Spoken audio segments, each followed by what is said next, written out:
Hi there, Scott, ROCKFILE, back with another podcast review for you. Going to talk about the 2023 film, Dungeons & Dragons: Honor Among Thieves.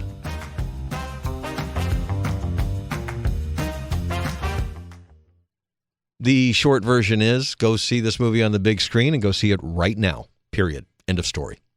It's at 90% on Rotten Tomatoes. Moviegoers give it 93% positive. It's good. In 2 weeks, it's made $125 million. It's going to make its budget back. It was about $150 million. It was one of those movies that I was glad I saw in the theater. It's funny. It's entertaining. It keeps you on the edge of your seat. I was fully engaged from beginning to end. I remembered a time back in the 80s where they used to make the occasional fantasy film, something like Willow or Dragon Slayer or Dragonheart or something like that would come out, and Knights in Shining Armor and all that kind of stuff. Sometimes they were fun, sometimes they were good, sometimes they weren't. They really don't do that anymore these days unless it's Game of Thrones or Lord of the Rings, and those are so serious and not fun. They tried to be fun in The Hobbit, but that was, kind of... Anyway, this has no connection to the original Dungeons & Dragons movies. It's its own thing. I hope it starts a whole new franchise. Now to get into it. I'm going to keep it spoiler-free if you haven't seen the movie, but a lot of people have, obviously. It's only been out for a few weeks. It's making a lot of money. You should go see this movie. The two guys who directed it, Jonathan Goldstein and John Francis Daly, they did a lot of TV, did a lot of writing, both have nice degrees and a nice background of things that were mostly a success. They're credited with co-writing Spider-Man Homecoming, great film. And the last movie they co-directed together, was Game Night. If you haven't watched Game Night, that was a surprisingly very funny, well put together, short little... played as a romantic comedy, but it wasn't. It was really good. And you can see how they understand games. They understand the emphasis behind games and the fun that it is for a group of people to get together and play a game. And that's one of the things they infuse into the Dungeons & Dragons movie. I will say that you don't need to know anything about the game or Dungeons & Dragons in general to enjoy the movie. Sit down, watch it. It was an interesting thing at the beginning where the entire cast thanks you for coming to the movie. It's about a minute long. It was kind of cool, but Chris Pine and everybody else going, thank you for being here. Thank you for coming to the theater and seeing something we worked hard on. I hope you enjoy it. I really enjoyed that. Tom Cruise did something similar for Top Gun. Kudos. I really enjoyed that little bit of extra thing, even though it doesn't mean anything. By the way, if you're going to see the movie, and no spoilers, there is a mid-credit scene, but no post-credit scene. So in the mid-credits, there is something that happens, and it's funny. It relates to something that happened earlier in the film. Chris Pine is great. He plays a bard, kind of a screw-up. Michelle Rodriguez plays a barbarian. She's fabulous in the movie. I don't know how to say his name. Reggie Jean Page, Justice Smith, Sophia Lillis, and Hugh Grant make up the major cast. They're all great.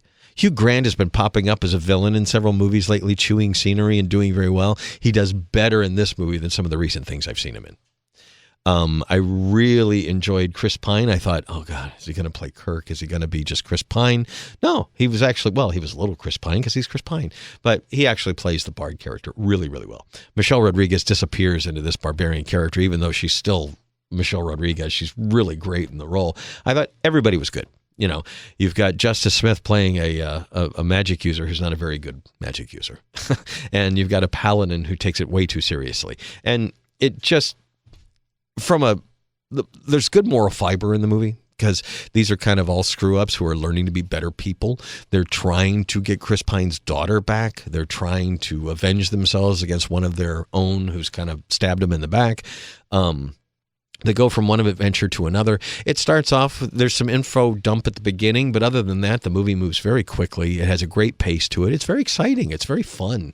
There's some comedy, but not at the expense of the movie. Sometimes when Marvel steps over that line with a couple of movies they've done recently, they're good at putting comedy in there, but sometimes they go a little too far, and you're like, I wish they had pulled back.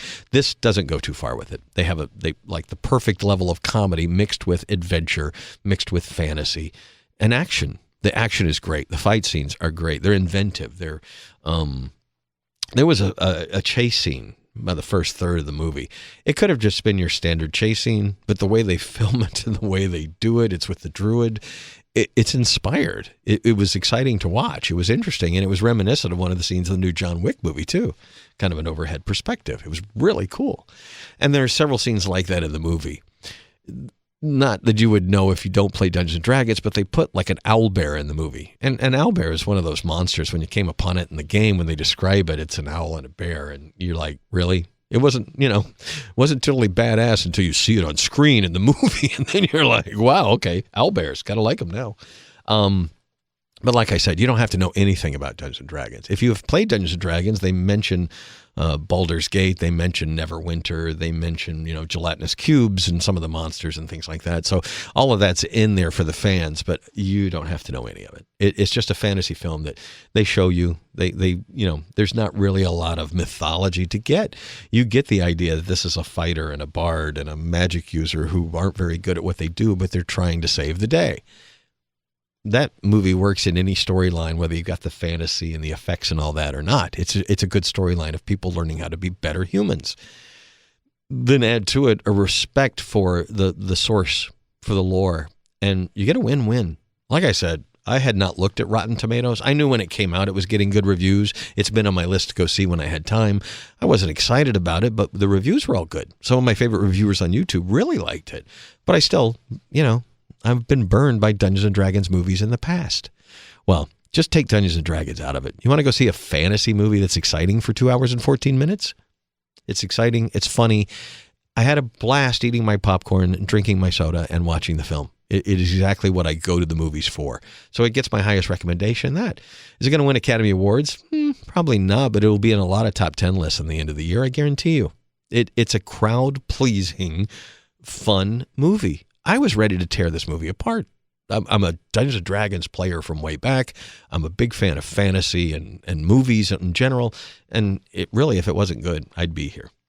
So in watching all 2 hours and 14 minutes and trying to find something to critique about the movie, because I really thought it's really good, there was one scene of editing that could have been better. At the end of a chase scene in like a Steven Spielberg movie, there's the end of the chase. One character saves another character. They say a quip, a little one-liner, and boom, ba-da-da, and they go off. And then there's a swipe, and they go to the next scene, and it all flows, and it just ramps you up, and you're like, yeah! Well, there's a scene like that early in the film, in the first third of the film, where the chase scene ends, and one of the main characters comes up and delivers that quip, and they run off. And I don't know, maybe because there wasn't the big music flourish, it just kind of happens. And it's not bad. I'm having to find things to critique about the movie. But I thought that scene I watched and went, oh man, they didn't quite nail that. They had the right flourish underneath when he delivered the punchline and saved, it would have been just, yeah. And it was just like, oh, okay, good. So really, that's the only critique I have about it. Like I said, you got Hugh Grant chewing scenery in one of the best chewing scenery roles he's had of late. You got Chris Pine being a very interesting and deep Chris Pine. You've got Michelle Rodriguez everybody seems to be having a blast in the film. And I had a blast watching it. And again, if you are a Dungeons & Dragons player, you will notice all sorts of little things to it. And if you're not, you won't care because you're going to have a blast with it. So highest recommendation so far of the year. This is one of the best movies I've seen in the theater. I will buy the 4K Steelbook when it comes out. I'm all in. It's a great flick. Check out Dungeons & Dragons. Honor Among Thieves is playing now. Go see it on the big screen while it's still playing on the big screen. Don't wait for streaming. This one's worth it. Scott Hamilton, ROCKFILE. My links are below. Thank you for listening, and have a spectacular day.